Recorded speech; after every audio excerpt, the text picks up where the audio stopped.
Bienvenue sur Chrétianisme. Aujourd'hui, j'aimerais qu'on parle d'une question que beaucoup de chrétiens se sont déjà posée au moins une fois dans leur vie. Comment savoir si Dieu m'appelle à quelque chose? Peut-être que tu te reconnais là-dedans.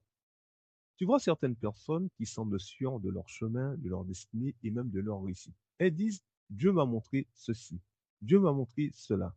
Et toi, tu regardes ta vie, tu regardes tes problèmes, tes soucis et tu te demandes, pourquoi moi je ne vois rien? Pourquoi je suis perdu?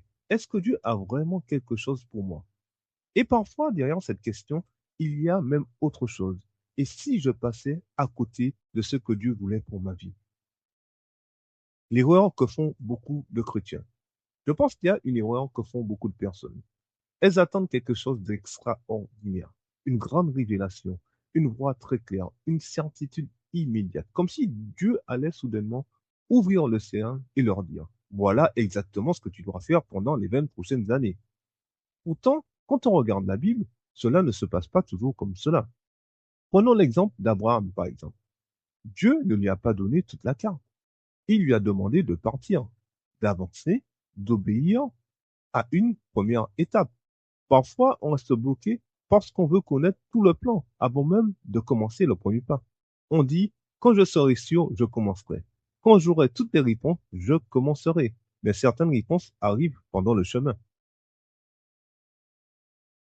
Tes dons parlent parfois avant ta bouche. Il y a autre chose qu'on oublie souvent. Beaucoup minimisent leurs dons. Imaginons une personne qui écoute les autres pendant des heures. Elle encourage naturellement, elle rassure, elle comprend facilement ce que les gens ressentent. Elle peut sortir d'une conversation en disant, je n'ai rien fait d'extraordinaire, tu sais. Pendant que les autres personnes pensent, mais tu m'as vraiment aidé, tu m'as vraiment écouté et tu as été vraiment attentif à mes requêtes. Pourquoi? Parce que c'est quelque chose qui est naturel en nous et on pense que c'est logique. Parce qu'on vit avec tous les jours. Quelqu'un qui sait, par exemple, dessiner, naturellement pense que c'est normal. Quelqu'un qui parle facilement pense, tout le monde sait faire ça comme moi. Quelqu'un qui encourage pense, je n'ai rien fait d'extraordinaire. Mais ce qui est facile pour toi n'est pas forcément facile pour les autres. Et parfois, Dieu laisse déjà des indices dans ce qu'il a déjà placé pour toi. Une question plus profonde. Peut-être qu'on pose parfois la mauvaise question.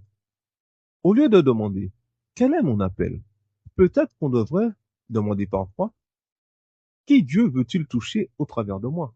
Parce qu'un appel n'est pas seulement quelque chose que Dieu te donne et qui te concerne uniquement.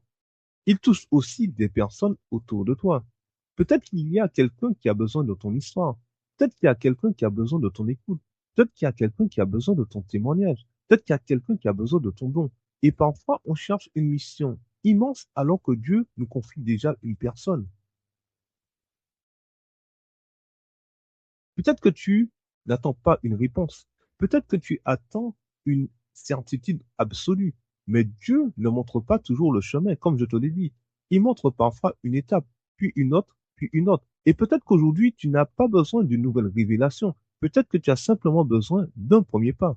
Si cet épisode t'a parlé, écris «Je veux découvrir mon appel» et abonne-toi à Chrétien Bible pour grandir en Christ et découvrir ce que Dieu a placé en toi afin d'impacter ce monde.